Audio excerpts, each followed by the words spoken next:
Dragi youtuberi, evo dobrodošli ponovo, da kažemo, u nastavak priče o nevidljivoj moći u međunarodnim odnosima. U prvom videu smo dali neki mali uvodni deo, možda je bio malo više apstraktan, gde smo objasnili otprilike o čemu se radi i dali par konkretnih primjera. Sad nastavljamo priču. Znači, svaka nauka ima neku svoju centralnu kategoriju. Sad, recimo, u fizici glavna ta neka centralna kategorija vam je energija. U teorijskoj politici, u politikologiji, glavna centralna kategorija je moć, odnosno politička moć. I postoje brojne podele i kategorije moći koje su i klasični i neki savremeni politikolozi radili. Međutim, ja sam zapazio da većina dešavanja, pogotovo u modernim međunarodnim odnosima, ne možemo pravilno da opišemo uz pomoć postojećih kategorija moći.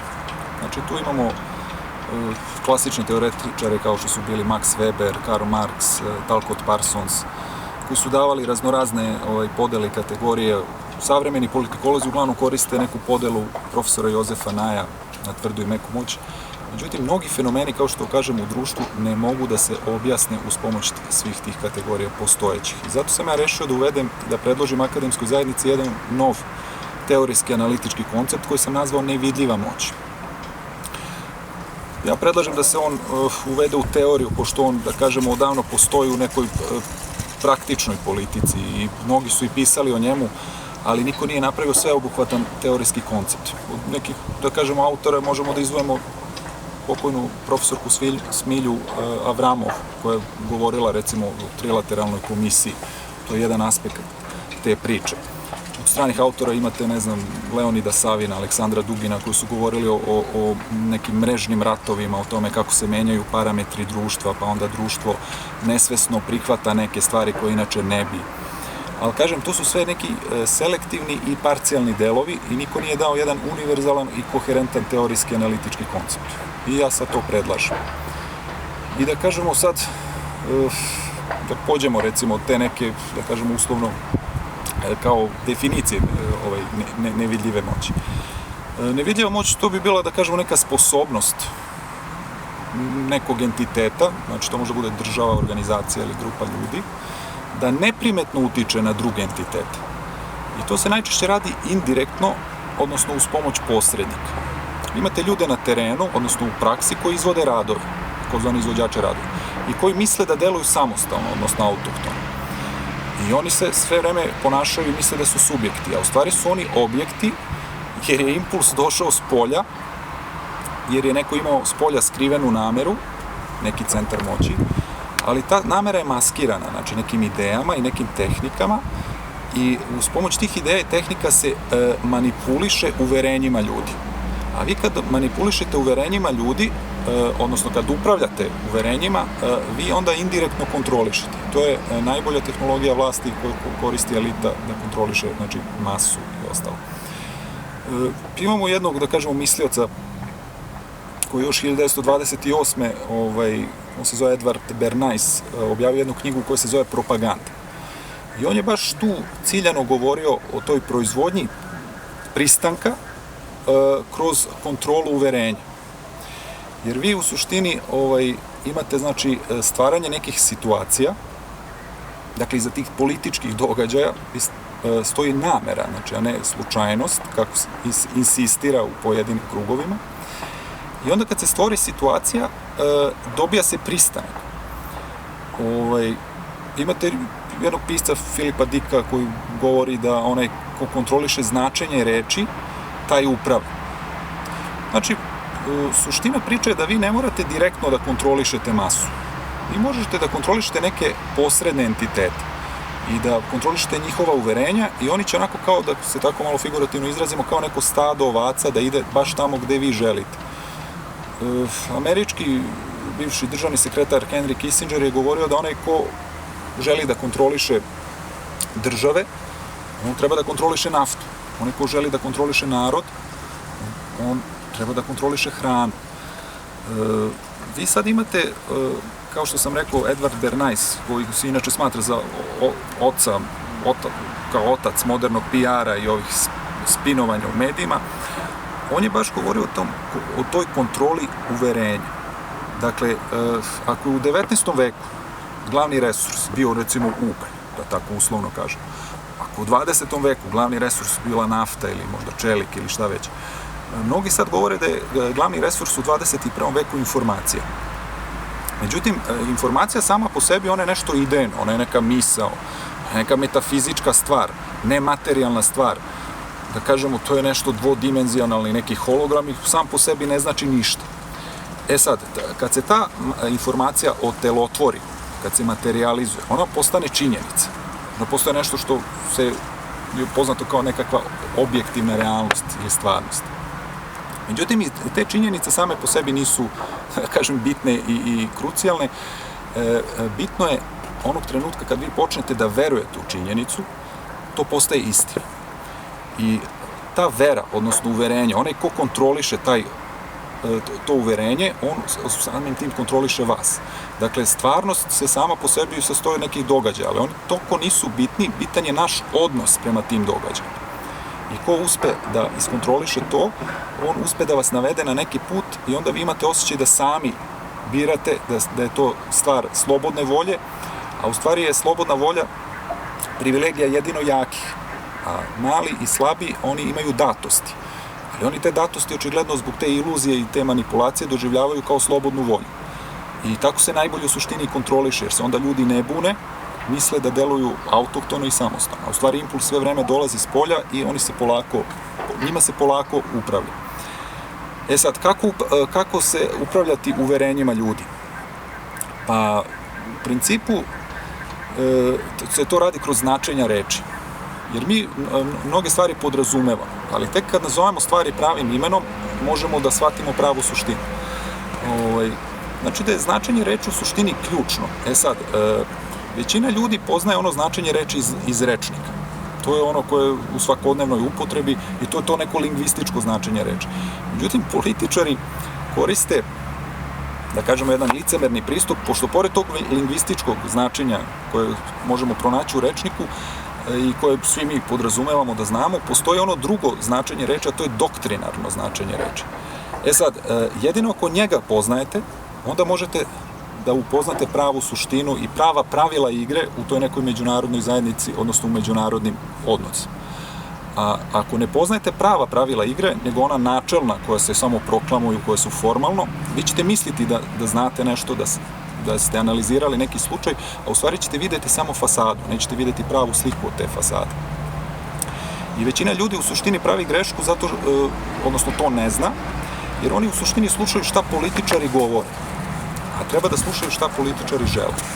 To je glavni nesporazum i, da kažemo, glavni hendikep većine ljudi zašto je u tom potčinjenom i porobljenom položaju, jer ne razume prava pravila igre. Svaka igra, znači, pa i sam život, ako ga shvatimo kao igru, svaka igra ima neka pravila. U suštini, manje više, svaka igra teži, odnosno cilj svake igre je neka pobeda. Znači, pobediti u toj igri. E sad, mi ako posmatramo elite koje su se iskristalisale, ne samo kod nas, nego uopšte u svetu, one nama sve vreme pričaju da su svoj status stekle zahvaljujući nekoj sposobnosti, jer su oni tobože sposobniji od drugih, pa će oni da isplivaju, pa će oni da budu gore, a mi dole. Međutim, iako deo, naravno, zasluga za taj status stoji u ličnoj sposobnosti, dobar deo oni duguju u stvari i manipulaciji. Odnosno tom nekom perfidnom dovođenju u zabludu ostalih. I bez obzira što nas stalno uveravaju kako su oni jako bitni, kako su oni gore, recimo Brana Crnčević je imao dobru anegdotu na tu temu koja je rekao, kaže, lako je biti lav kad oko sebe napraviš pustinju. Dakle, kogod pokuša da digne glavu iz tih nekih nižih slojeva, ovi viši gornji slojevi, odnosno elita, uvek ga spuštaju i da ne kažem resetu. E sad, treba kontrolisati svu tu masu i kao što rekoh, elite to najčešće rade ne samo kontrolišući uverenja, nego čak stvarajući uverenja. I kao što kažem, značenje reči, ovo lingvističko i ovo doktrinarno, je velika diskrepanca, odnosno velika razlika. I oni nas u suštini kontrolišu i dobijaju pristanak za svoju agendu, a mi smo nesvesni te njihove agende, nesvesni te njihove zle namere. Sad, postavlja se pitanje, a koje su to, da kažemo, te neke reči čarobne koje su bitne u tom nekom, da kažemo, kreiranju tih uverenja koje nam u suštini drže potčinjenima. Jer mi ne znamo prava pravila igre, ne znamo razliku, znači, između lingvističkog i tog doktrinarnog značenja. Pa vi imate neke reči koje se non stop, da kažemo, pojavljuju. I toliko su često u upotrebi da smo svi mi pomislili da kako znamo šta one znače. Imate reč demokratija. Mi smo ubeđeni da je to demos, kratein, vladavina naroda i običan čovek, odnosno, da kažem, narod, misli da to podrazumeva neki politički sistem gde tamo neki pojedinac običan ima nekog udela u, ne znam, javnim funkcijama, ne znam, tako što će svake 4 godine da ide na izbore ili na neki referendum ili tako što će imati neku kontrolu kroz neku javnost. Međutim, elita, ona smatra da taj sistem, odnosno taj establishment, treba da bude u funkciji profita krupnog kapitala. I vi onda imate te sektore, da tako kažemo, biznisa, koji finansiraju bukvalno sve stranke. I njima bukvalno nije bitno da li će pobediti opozicija, vlast ili ova ili ona opcija, pošto oni sve finansiraju. I onda vi shvatite da to više nije čista demokratija, nego tu ima elemenata tog nekog korporativnog, pa čak i totalitarnih elemenata. Međutim, običan narod ili ne želi da to veruje ili ne veruje u to, jednostavno on shvata samo ono lingvističko značenje reči, ne to, da kažemo, doktrinarno. Sad, imate i druge neke, da kažemo, izraze koji se non stop provlače, recimo tržišna privreda. Non stop čujemo u javnim glasilima tu sintagmu, tržišna privreda. I sad vi kad pogledate u tom nekom ekonomskom rečniku šta to znači neki ekonomski sistem gde nema mešanja države, kao je, znači, totalno suprotan od planske ekonomije, gde vladaju samo zakoni ponude i potražnje i navodno to najbolje vuče ka progresu jednog društva. Međutim, vi kad pogledate koje su to najrazvijenije, da kažemo, svetske države koje insistiraju da su one tržišne privrede, vi pogledate recimo Evropsku uniju. I vi sad pogledate njihov budžet, strukturu njihovog budžeta i shvatite da bukvalno polovina, odnosno 45% budžeta Evropske unije ide farmerima, ide njihovim poljoprivrednicima, što je ništa drugo nego direktno mešanje države, neka, da kažemo, vrsta planske ekonomije.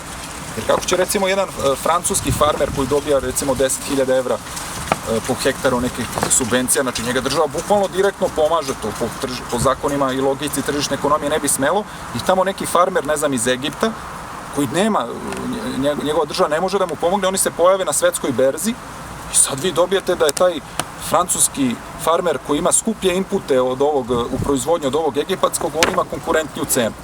To je totalno nelogično. Imate takve primere, recimo, i u Sjedinjenim državama. Gde vi imate, recimo, nešto što se zove vojno-industrijski kompleks. Gde to bukvalno se pojavlja kao neki zamajac privrede. I ne samo da je zamajac privrede, vi imate još veći apsurd, još veću kontradiktornost, da vi imate, recimo, finansiranje privatnog sektora od strane društva, odnosno od strane poreskih obveznika. Dakle, siromašni finansiraju bogate. Evo primjer u Srbiji, recimo, ima 100 takvih primjera, ali recimo možemo da navedemo, ne znam, onu investiciju u Kragujevcu od Fijata. Imate direktnu investiciju svih nas koji mi dajemo, znači te investicije, poreski obveznici, građani ove zemlje daju investicije, tamo nekoj porodici Anjeli iz Torina da ona otvori fabriku. Dakle, mi faktički njih, da ne kažem, finansiramo. U prošlom videu isto sam govorio o tom značenju reči, pa smo pomenuli reč tranzicija. Sad, svako misli da zna šta se to podrazumeva kao neki prelazak sa tog nekog zastarelog komunističkog planskog privređivanja na neku tržišnu ekonomiju, na neku takmičarsku privredu koja će da povuče napred i u progres. Međutim, bismo videli etimologiju reči tranzicija. To je, znači, od latinskih reči trans rege, u bukvalnom doslovnom smislu znači preći reku. Međutim, u rimsko doba se to koristilo preći u neprijateljski tabor. Imalo je to značenje, odnosno izdati. I vi sad ako pogledate cela istočna Evropa, ceo taj bivši istočni blok koji je pripadao, da kažemo, Sovjetskom carstvu, na njih se odnose ti termini tranzicije. Šta to znači? Da su oni faktički se posmatraju kao neko koji je izdao Sovjetski savez i prešao, da kažemo, u zapadni blok ili u zapadnu orbitu, da se tako izrazim. I sad vi imate, znači, slučaj prelaska u tu zapadnu orbitu uz pomoć te tranzicije. I svako sad to doživljava kao nešto benigno. Međutim, mi vidimo da to nije baš tako. Da su tu u stvari stavljeni resursi nacionalni pod kontrolu nekih drugih centara. I sad običan čovek ko ne zna ovu, da kažemo, političku gramatiku, da se tako izrazimo, njemu džabe poznavanje reči iz rečnika. On neće razumeti suštinu, odnosno pravu suštinu međunarodnih odnosa. Jednostavno, vi ako ne znate prava pravila igre, vi posmatrate međunarodne odnose i vama to deluje kao nekakva zbrka, kao nekakve greške, kao nekakvi propusti, kao nekakvi nepromišljeni potezi. I kad posmatrate, recimo, američku spoljnu politiku, i ako ne znate prava pravila igre u međunarodnim odnosima, vama se često čini da oni vuku neke nerazumne poteze.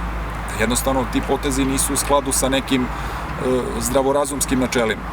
Međutim, kad počnete da posmatrate, recimo, američku spoljnu politiku u kontekstu borbe protiv konkurenata za američki biznis, da ta njihova politika itekako dobija smisla.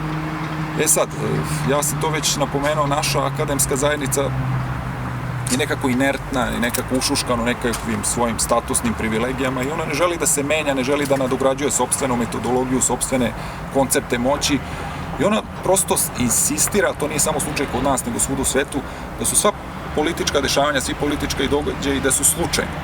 Da li oni to rade iz neznanja ili iz zle namere, ja to još uvek, da kažem, nisam dokučio do kraja. I sad vi imate taj jedan pol koji tvrdi da je sve slučajno. A imate sa druge strane teoretičare zavere koji pričaju da je sve plan nekih skrivenih elita i skrivenih centara moći. Sad, ja nudim jedno novo objašnjenje. Ja nudim koncept nevidljive moći koji tvrdi da elite same po sebi nisu skrivene. Oni samo skrivaju svoje prave namere. Zašto to radi? Znači, zato što manipulacijom, uverenjima, oni u suštini nam se predstavljaju kao nekakvi prijatelji, a u stvari nas onako usput pljačkaju i drže podčinjenim i kontrolišu. Sad, cela ta pljačka, cela ta, da kažemo, otimačina, to se ne naziva takvim imenom, to se naziva nekako drugačije i sve to uvijeno u neke oblande i mi ne možemo da razaznamo pravu suštinu. Međutim, kao što rekoh, tek kad upoznamo prava pravila igre, a svaka igra ima neka pravila i u svakoj igri je svrha manje više pobediti. Jer u principu, i tako i u prirodi, vi u prirodi recimo nemate kompromis. To je nešto što je nastalo kao mentalni derivat ljudi, znači vi u prirodi nemate kompromis, u prirodi postoji pobeda i poraz, postoji plus na elektrisanje i minus na elektrisanje. Znači imate situaciju ili će lav da pojede zebru, ili će i da pobedi, ili će zebra da pobegne i da pobedi na taj način lav. A nemate kompromis da sad zebra kaže lavu, evo tebi jedna noga, pa eto ti se malo pojedi to malo. To ne postoji, zato što zebra sa 3 noge ne bi mogla dalje da ide, a lav opet ne bi mu bila dovoljna ta jedna noga. Dakle, postoji pravila igre i u svakoj igri je cilj pobediti. Sad, da bi u bilo kojoj igri, ako želiš da pobediš, ti moraš da odigraš na svoju najjaču kartu. I mi sad živimo u svetu, da kažem, da se tako izrazim, Pax Americane. Znači, Amerika je globalni hegemon, ona je uspostavila unipolarni svet, sad se tu pojavljaju neki novi centri moći, ne znam, sa istoka, sa ne znam odakle, koji pokušavaju to da ospore. Međutim, činjenica da mi živimo u svetu Pax Americane. I njihova najjača karta je sila. Znači, to im je najjača karta i oni kad žele da pobede, oni igraju na tu kartu. I sad sve ostale karte, recimo, možda pričamo o etici, možda pričamo o međunarodnom javnom pravu, o nekim običajima, o nekom fair playu, ali sve te ostale karte su, da kažemo, slaba brana i slaba prepreka za silu. I ona je krenula u neku otimačinu, u neki pljačkaški pohod, a otkud mi znamo da su oni u pljačkaškom pohodu, pa vidimo zato što je sve veći jaz između bogatih i siromašnih. I znači da bogati u suštini uzimaju od siromašnih, zato što su u stvari ukapirali da siromašni imaju samo jednu želju u životu, a to je da opljačkaju bogate. Pošto su oni to shvatili, oni su rekli bolje mi da opljačkamo vas, pošto je na našoj strani sila, na našoj strani su resursi, nego da dođemo u situaciju da jednog dana vi opljačkate nas. Sad, ta sila, ona ima neko, da kažemo, svoje sredstvo kako se praktično primenjuje. Praktično se primenjuje kroz nasilje. Sad, šta je nasilje? Nasilje je jedan običan vid komunikacije. On postoji svuda, postoji u prirodi, postoji u društvu. I, znači, imate verbalnu komunikaciju, neverbalnu komunikaciju, fizičku komunikaciju. Nasilje je vid komunikacije. I nasilje je u suštini vid komunikacije koji počinje tamo gde prestaje hijerarhija. I sad vi to imate takve primjere i za prirodu, a imate i za društvo. Imate recimo u prirodi situaciju gde postoji neki alfa mužjak, neki vođa čopora, neki lav ili šta god, i on ima neku svoju teritoriju, ima neki svoj čopor, neke svoje ženke. Niko ne sme da uđe na tu teritoriju, niko ne sme da dira članove njegovog čopora. I to je hijerarhija, on je na vrhu te hijerarhije, na vrhu piramide. Međutim, šta se dešava? Dođe neki drugi ko želi da ospori tu hijerarhiju, neki sila izazivač, neki drugi mužjak, lav. Priđe mu, on zareži, znači počinje sa verbalnim upozorenjem, skloni se, ovde sam ja glavni. Ako on ospori tu hijerarhiju i kaže nisi ti glavni, evo, ja ne priznajem da si ti glavni, dođe do nasilja, dođe do sukoba. Dakle, nasilje počinje tamo gde prestaje hijerarhija. Isto vam je u međuljudskim odnosima. Vi ste do pre 100-200 godina imali, da kažemo, ćelija društva je bila porodica, pater familijas je bio muškarac, otac, i on je bio neprikosnoven, on je imao neprikosnovenu hijerarhiju. Znači, kada on popreko pogleda ili dete ili ženu, oni se svi ukipe i kažu, bit će tako kako ti kažeš. Ne moraš čak ni da vičeš na nas, a kamoli da nas tučeš. Međutim, danas je muškarac izgubio taj status, on više nije pater familijas, zato što, recimo, žene osporavaju taj njegov status, taj njegov, da kažemo, primat, i onda dolazi do nasilja. Muškarac neće tako da se lako odrekne tog svog primata i dođe do nasilja u komunikaciji. Isto vam je primer i u društvu. Najčešće ratovi počinju tamo kad neka sila izazivač ne želi da sluša pravila onog nekog hegemona ili onog nekog koji je uspostavio neku hijerarhiju. Dakle, nasilje je sredstvo sile, a sila je u suštini najjača karta koju Amerika ima. I ako želi da pobedi, ona će uvek igrati na kartu sile. Zato što se to ostalima ne sviđa, to je sad neka druga stvar. I u očima Amerike, to, da kažemo, Ujka Sema, svetskog policajca, nazovite ga kako god hoćete, najveći greh koji neko može da počini jeste neposlušnost. Znači, sve dok je neka država poslušna, onda više nije bitno da li je taj režim diktatorski, da li je on korumpiran, da li je on kriminalan, to je uopšte nebitno. Ako on sprovodi agendu, ako je on poslušan, on će biti američki saveznik. Sad tu ima isto jedna mala kvaka, da pomenemo Henrya Kissingera, koji je rekao da je opasno biti američki neprijatelj, ali je pogubno biti američki prijatelj. Zato što većina tih nekih američkih prijatelja, evo pogledajte primjer i Sadama Huseina i Gaddafija i svih ostalih, pa i Slobodana Miloševića, ako hoćete, u jednom trenutku je on bio tu neki kao faktor mira i stabilnosti. Svi su oni na kraju pušteni niz vodu. I kao što rekao, u toj Pax Americani, tom sagledavanju međunarodnih odnosa, nevidljiva moć je ključna kategorija. Jer vi vidite kako se velike sile neprimetno mešaju, neprimetno dobiju ono što žele.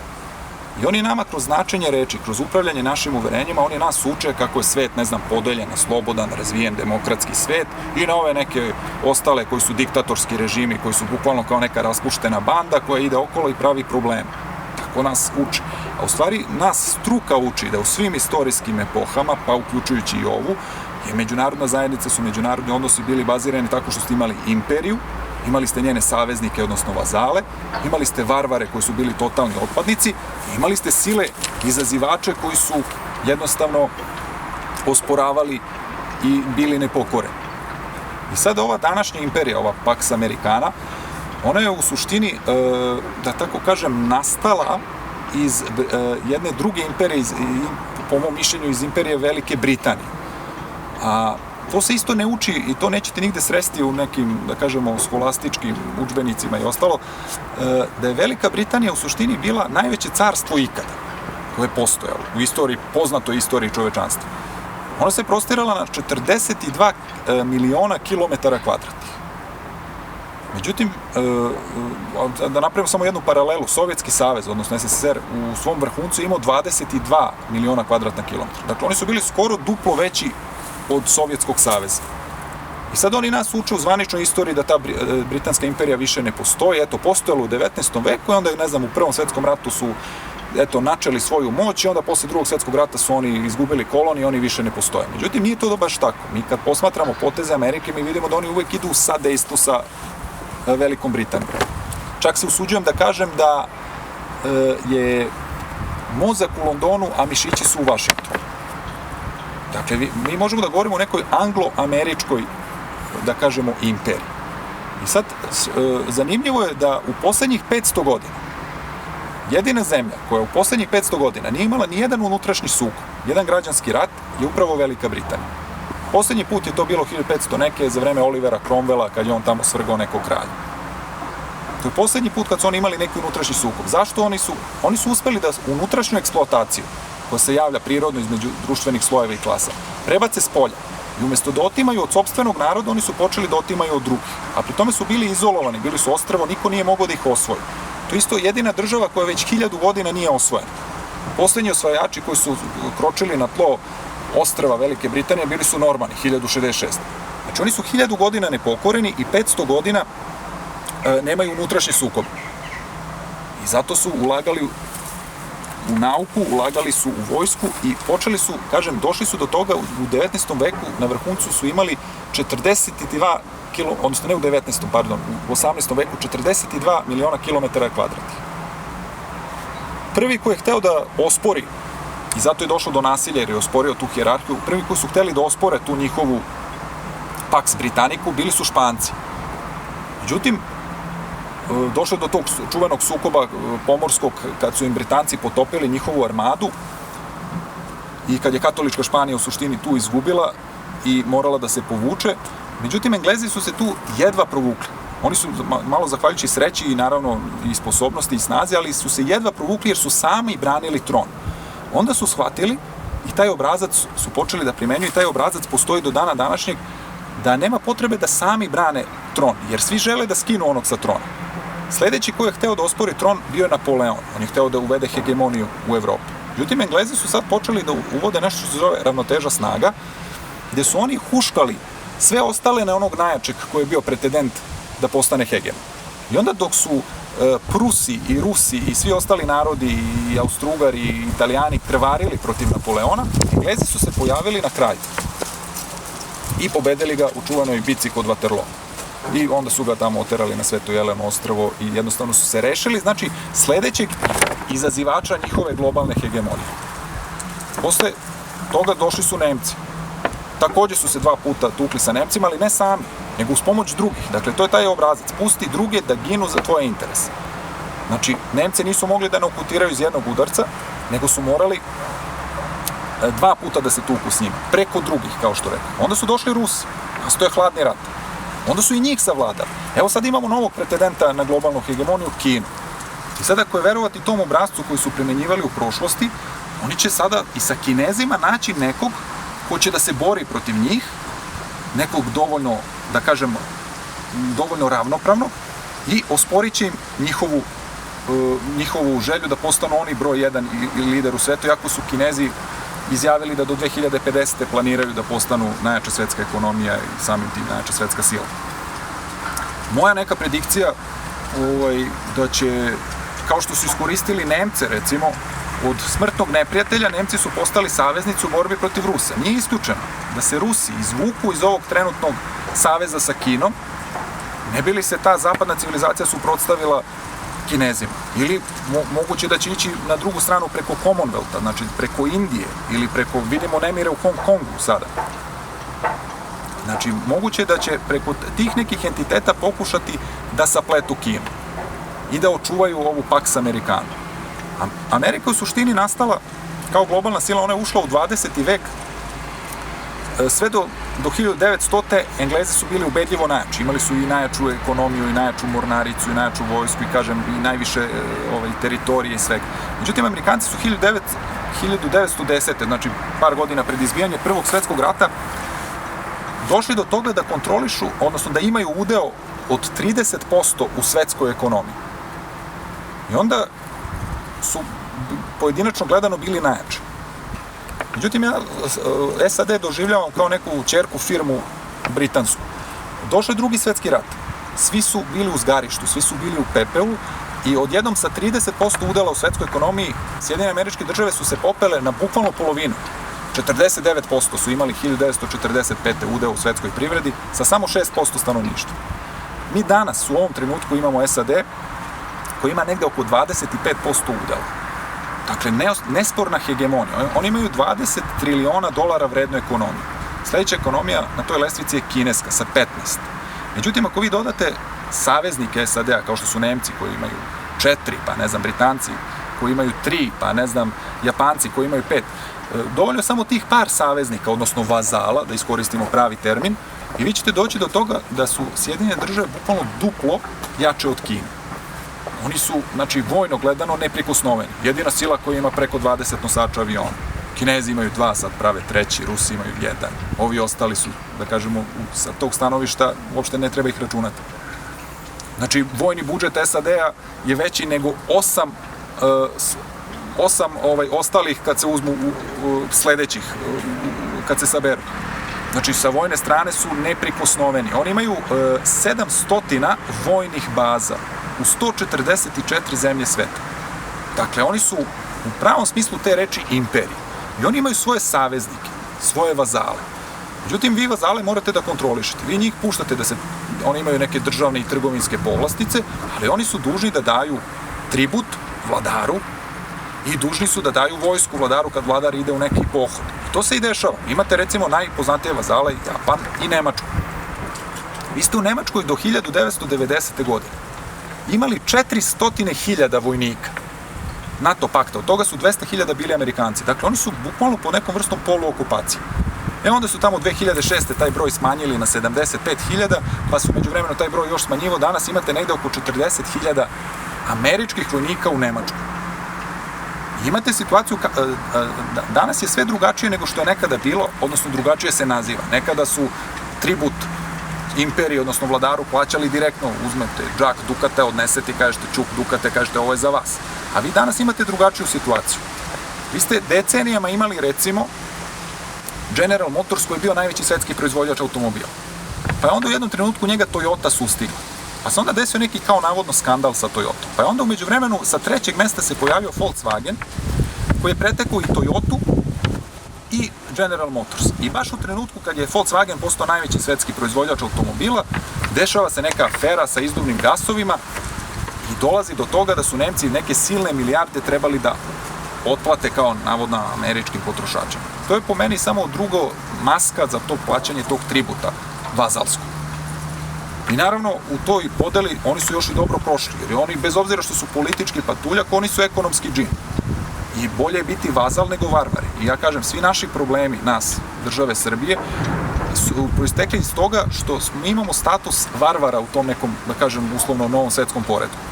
Svi naši problemi, i ekonomski standard, i pitanje Kosova, onog trenutka kad mi iz statusa varvara pređemo u status vazala, ti problemi će sami po sebi početi da se rešavaju. Sad, pored te ekonomske, da kažemo, ne ekonomske, nego pored te vojne komponente imperije, bitna je i ta ekonomska. Ali ni ona nije dovoljna. Bitno je da imate i ono što teoretičari, odnosno Jozef Naj naziva meka moć.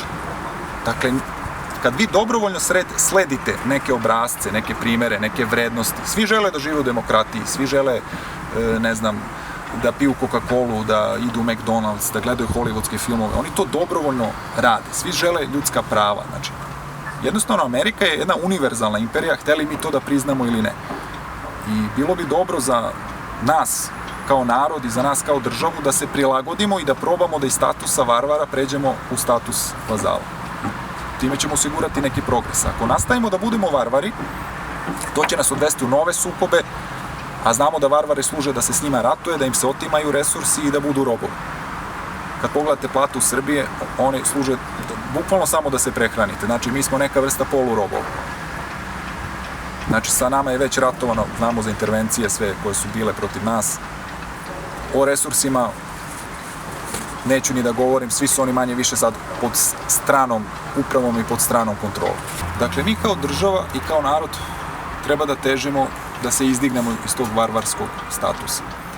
Ja sam u prvom svom videu govorio kako je 20. vek bio velika tragedija i kako su nas, ono što sam ja nazvao fantomski entiteti, uz pomoć tih fantomskih entiteta, odnosno Jugoslovenskog odbora, AVNOJ-a i Otpora, uspeli da ostave bez konstitutivnih elemenata jedne države, odnosno bez stanovništva, bez vlasti i bez teritorije.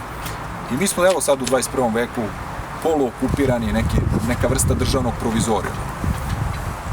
Zašto u stvari nastala Jugoslavija? Stalno se priča da je to bila neka greška nekih naših elita, da je to bila neka zabluda. To je po mom nekom skromnom mišljenju bila podmetačina. I to bukvalno britanska podmetačina, jer su oni za svog glavnog konkurenta u 19. veku smatrali Rusi. I oni su hteli u toj istočnoj Evropi da naprave neke tampon države. I te tampon države bile su Velika Poljska, Velika Čehoslovačka i Velika Jugoslavija. To su bile tampon države da Rusi ne bi mogli da se šire ka njima. I mi vidimo da je Velika Poljska bila uzrok, da kažemo, za Drugi svjetski rat.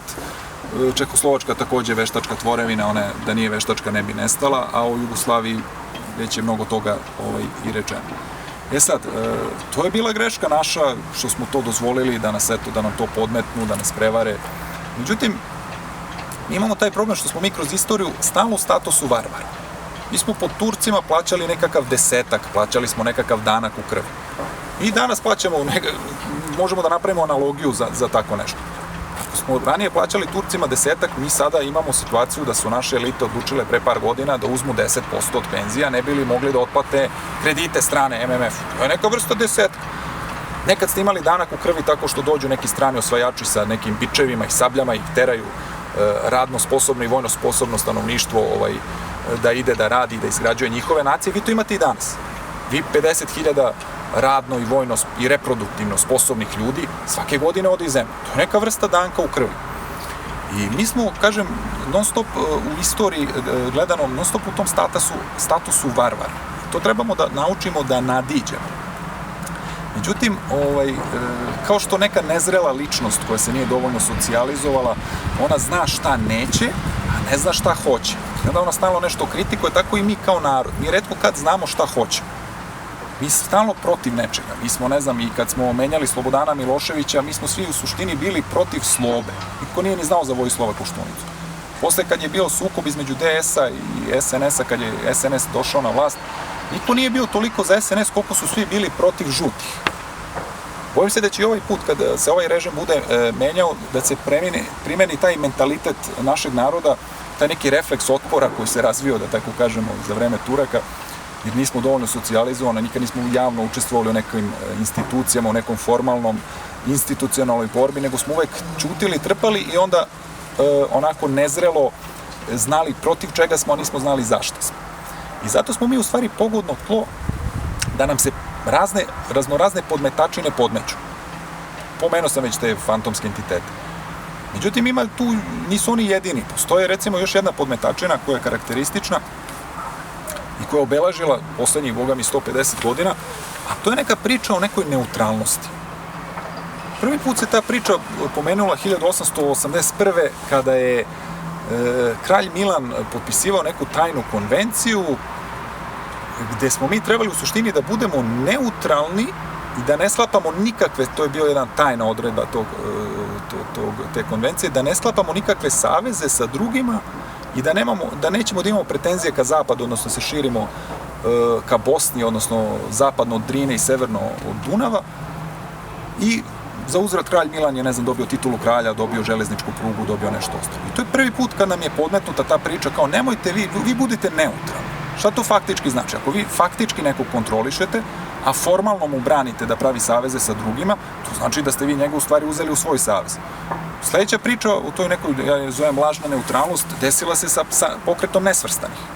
Ako vi imate neke kolonijalne, imperialističke, kapitalističke zemlje, i imate protiv težu toga nekakav Sovjetski savez koji je komunizam, koji nudi spas i izbavljenje od tog klasnog porobljenog statusa, pa logično bi bilo da sve one kolonije koje su pripadale imperialističkim silama požele da pređu u sistem gde se barem formalno i načelno propagira jednakost. Međutim, šta se desilo? Odjednom se pojavljuje kao nekakva nesvrstanost. I naravno tu sad Tito, koji je po mom nekom skromnom mišljenju bio engleski čovek i bio, da ne kažem, Churchillov čovek, i odjednom sada on je predvodnik tog pokreta. I sad ti nesvrstani, umjesto da pređu u tabor suprotni, oni ostaju faktički ni na nebu ni na zemlji, ali je bilo bitno imperialističkim silama i kapitalističkim zemljama da ne pređu u suprotan tabor. I tu se vidi koliko je ta neutralnost u suštini lažna. Imate i onu deklaraciju o vojnoj neutralnosti iz 2008. Vojislava Koštunice. Ali ako mi znamo da smo 2 godine pre toga, 2006. potpisali sa NATO paktom partnerstvo za mir, znači vi ste se formalno i faktički vi sarađujete sa NATO paktom, a onda se formalno obavezujete da nećete da idete ni u kakve druge saveze. To znači da oni vas na taj način kontrolišu. A mi to ne razumemo ili ne želimo da razumemo. I to su ti nevidljivi konci, ta nevidljiva pravila. I to je naročito za naš politički sistem u Srbiji, da kažemo, karakteristično. I sad vi imate ove zvanične analitičare, zvaničnu akademsku zajednicu koja se bavi izučavanjem formalnih stvari. Sad oni izučavaju institucije, zakone, ne znam, procedure i pokušavaju na osnovu toga da prave neke analize. Međutim, pravi sistem se zasniva na nevidljivoj moći. Vi u Srbiji umesto institucija imate ličnost, imate kult vođe. Umesto zakona vi imate korupciju. Znači, neki čovjek od uticaja može da potplati tamo i da ga ne pogodi zakon. A to odgovara čak i strancima, jer je strancima jeftinije da potplate nešto i da dođu do nekog resursa. Umesto procedura, imate političke kombinacije. Znači, umesto, ne znam, tržišne privrede, već smo pričali, imate taj burazerski neki kapitalizam, ili ne znam kako bi ga nazvao. I sad vi shvatite da zvanična nauka, da li svesno, da li nesvesno, ona kao da je to apologija tog establishmenta. Umesto da stvari nazove pravim imenom i da kaže da sadašnje kategorije moći nisu dovoljne da objasne sve te fenomene, vi se uporno držite pa kažete, ne znam, imamo tvrdu moć, to su vojne intervencije, ekonomske sankcije, diplomatski ultimatum, imate, ne znam, meku moć kad se nešto dobrovoljno sledi, ali imate i nevidljivu moć.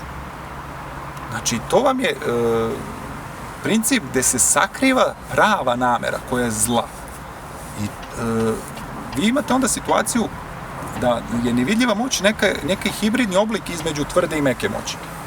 Zajedničko sa tvrdom moću je ta zla namera, a zajedničko sa mekom moću je da vi kao dobrovoljno sledite. Ali u stvari vi sledite u zabludi. I sad, ako bismo pravili neku, da kažemo, tabelu i da napravimo ono što da kažemo stručno zove diferencija specifika, odnosno te razlike između te 3 kategorije, odnosno koncepta moći, vi recimo imate tvrdu moć nastupa sa pozicije sile. Meka moć nastupa sa pozicije ravnopravnosti. Nevidljiva moć, ona nastupa sa pozicije ovo o čemu sam malo pregovorio, lažne neutralnosti. E sad, tvrda moć, ona proizvodi strah. Meka moć, ona proizvodi ljubav. Ali nevidljiva moć, ona proizvodi neznanje, odnosno neku zabludu ili kako bi je nazvao. Tvrda moć ima kakvu energiju, s kakvom energijom ona nastupa? Ona nastupa sa destrukcijom, sa destruktivnom energijom. Meka moć ima konstrukciju. Znači ona želi saradnju, pa će uz pomoć te saradnje da dođe do obostrano korisnih interesa i šta ja znam. Ali nevidljiva moć, to vam je kao radijacija. Ona vas zrači, a vi ne znate da vas ona zrači i samo u jednom trenutku postanete svesni tih negativnih ili štetnih posledica. I zato je, kažem, moj neki predlog da se u teorijsku politiku uvede nov analitički koncept koji ćemo nazvati nevidljiva moć i koji će sve ove fenomene objasniti i nadam se da vam je ova priča bila donekle zanimljiva i da ćemo nastaviti da se družimo na ovaj način. Hvala.